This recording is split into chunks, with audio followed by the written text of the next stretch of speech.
Bang, Assalamualaikum. So hari ni kita ada Toyota Vios NCP 150. So yang ni dia punya masalah dia sekarang ni. Masa brake tu dia berbunyi bang, bunyi bersiul. Okay, lepas tu kita nak skim dia punya disc. Kita nak skim disc, kita nak tukar dia punya brake pad Brake pad nak tukar baru. Okay, jom kita tengok dekat dalam sana. Yang ni Honda Odyssey RB1 tadi, naka dah siap press masuk yang heavy duty. Okay, dah siap tu. Wing impact racing bush, nak tukar naka bush kita pakai yang heavy duty. Untuk dia punya trailing arm tu pun dah siap masuk yang heavy duty 1 tahun warranty bang, 1 tahun warranty. 1 tahun warranty. So yang ni kita ada Camry ACV 40. Dia tukar bush lower arm. Depan tu dia masuk heavy duty. Belum tengah rehat. Okey, yang ni kita ada Honda Civic FC. Dia tukar bearing depan bearing lama dah buka keluar, sekarang dah masuk baru. Ni bearing dia. Memang bunyi kuat gila lah ni bearing ni Honda Civic FC. Tadi FC ke FE? FE ni.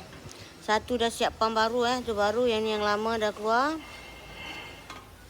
Okey, settle yang ni tinggal pasang saja. Lagi itu tak potong dulu.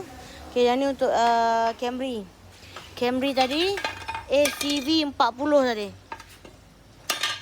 Ni. ACV ACV 40. Tu bush dia dah pecah macam tu. Kita tukar bush saja, lower arm yang ori tu, ori kereta pakai balik. Ni dia punya bush ni kita bang tolong buka. Kita bagi 1 tahun jaminan 1 tahun berjaminan. Kalau ada pecah jangan risau bang. Tuntut dengan kita. Kita ganti bagi abang nu, getah penuh, bukan silikon, bukan PU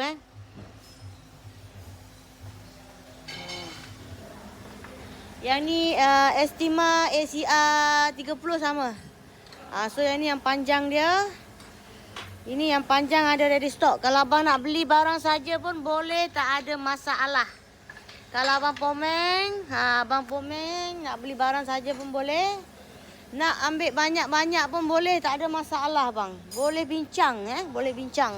So yang ni untuk yang Honda Odyssey RB1 tadi, dia punya bush lower arm yang besar tadi. Ni yang besar ni memang set dia lah. Nak beli barang saja pun boleh, tapi WhatsApp kita bagi tahu je kereta apa, boleh. So yang ni tadi dia